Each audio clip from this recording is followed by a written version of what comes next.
Mixing of isotopes by diffusion.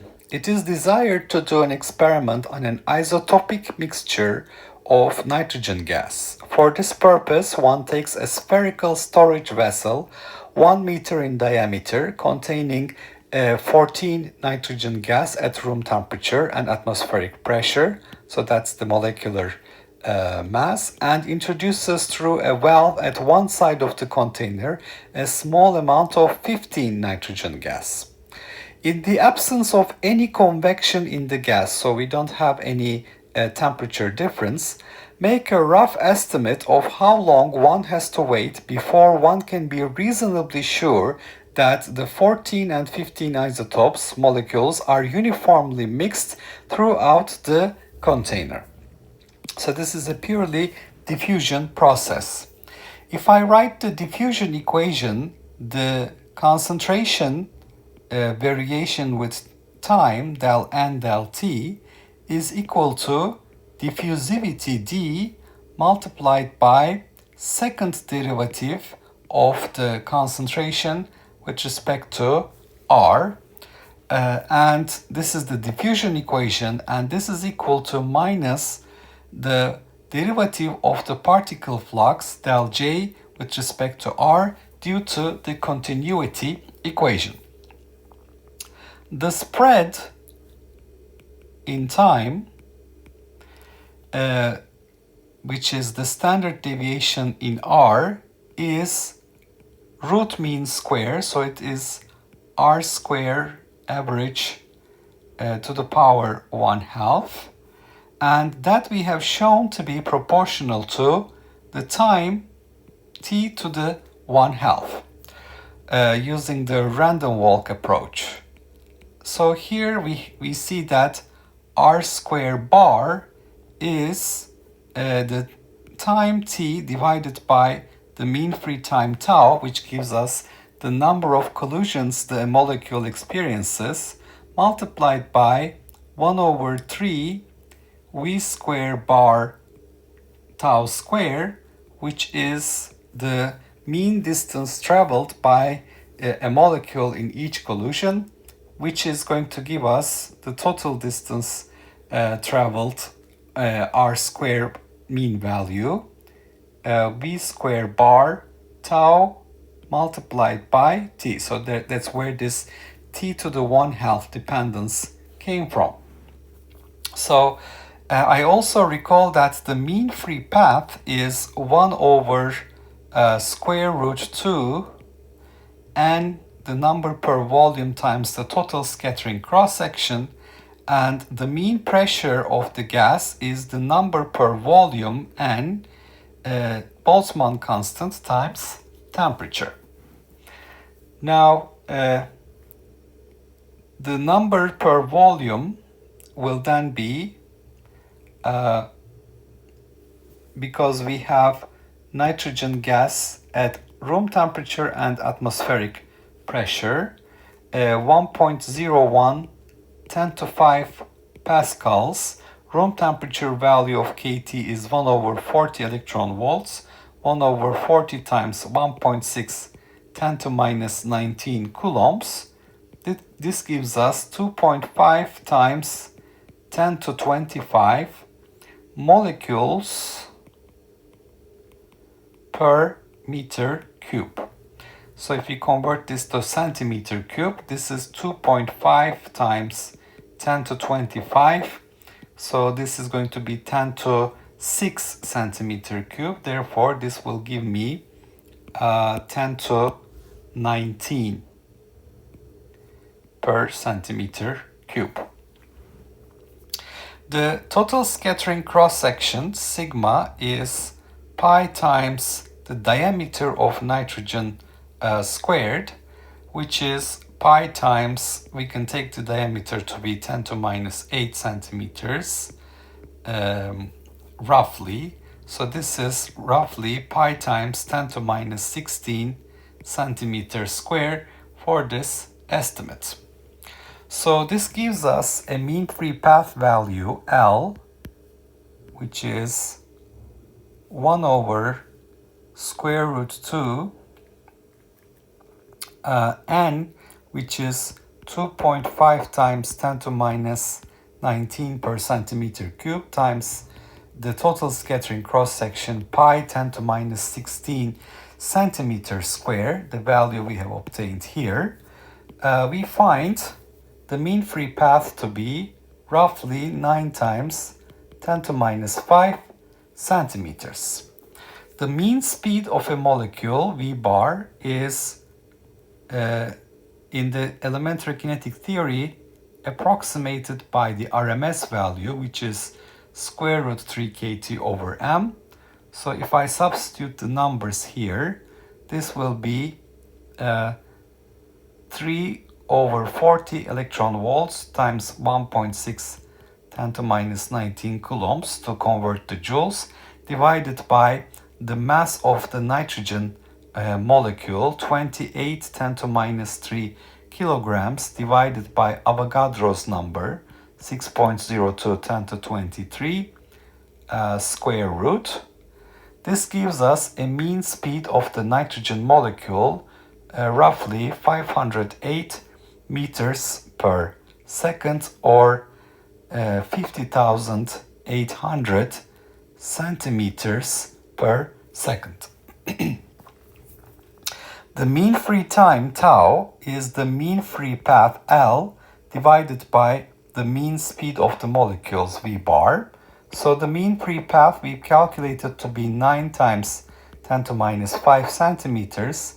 The mean speed of the molecule is 50,800 centimeters per second. This gives us 1.77 times 10 to minus 9 seconds. And for V square bar, we can approximate to be V bar squared. We have R square bar square root approximately equal to 1 over 3 V square bar tau. So this is 1 over 3 50,800 square times tau, 1.77 nanoseconds, 10 to minus 9 seconds, times, now we're taking the square root of this, so square root of that, we have t square root. Okay. Now, if this is going to be, because it's 1 meter in diameter, if this is going to be extending 1 meters, 100 centimeters, we will have 1.234 square root t. So we will have 81 is equal to square root of t, which gives us a t value greater or equal to 6,561 seconds minimum, which is roughly 2 hours. So with that, basically we will make sure that we have a distribution that extends all the way into the spherical vessel, and this has this delta R value spread of 1 meters. Now, if you want to make sure that there is a uniform distribution, this will give us the condition for having some molecules reach the end of the vessel. So for a uniform distribution, basically we need to wait longer.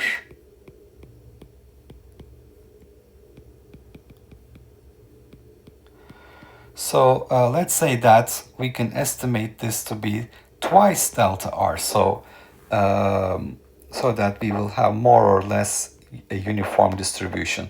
So twice delta R will give us this, so within this delta R we will have more or less uniform distribution. So this means that I'm waiting for 200 centimeters standard deviation, that's equal to 1.234 square root t. Then the time is 32,450 15 seconds, which gives us roughly 10 hours. So if we wait for 10 hours, we will be sure that there will be a uniform distribution of the isotopes. Okay, so we had a spherical storage vessel 1 meter in diameter, which has isotopic nitrogen gas. So we have nitrogen 14 and nitrogen 15 that are mixing. Nitrogen 15 is introduced through a valve at one side of the container, and we want to know how long we have to wait for this mixture to be uniform. Now, the diffusion equation, the derivative of the concentration with respect to time equals diffusivity times second derivative with respect to space equals minus del J del R, continuity equation. This whole thing is the diffusion equation. We know that the spread in the spatial distribution is given by the standard deviation of R, which is proportional to T to 1/2. And we have shown using this random walk approach that R square bar is 1/3 V square bar times tau multiplied by T, the time. Tau is the mean free path, and the mean free time, tau, mean free path is 1 over square root 2 n sigma, and the pressure is, mean pressure is number per volume, Boltzmann constant times temperature. So we can calculate the number per volume, assuming that this is an ideal gas, using 1.01 10 to 5 pascals because it's at atmospheric pressure, and KT, room temperature, is 1 over 40 electron volts, so 1 over 40 times electron charge. So this gives us N. The total scattering cross-section sigma is pi times diameter square. We estimate the diameter of the nitrogen molecule to be twice the Bohr radius, 0.5 angstroms. So that is 10 to minus 8 centimeters. So pi 10 to minus 16 centimeters square is sigma. So substituting that here, we obtain L. For V bar, we use the RMS value, square root 3 kT over m, which gives us 508 meters per second. And the mean free path is the mean speed times mean free time. And that gives us a mean free time of 1.77 nanoseconds. And for V square bar here, we use V bar square approximation in elementary kinetic theory. So we substitute this value and this tau value, and for a spread of 100 centimeters, we estimate 2 hours. But that's not really a uniform distribution. That's when the nitrogen 15 isotope reaches the end of the spherical well.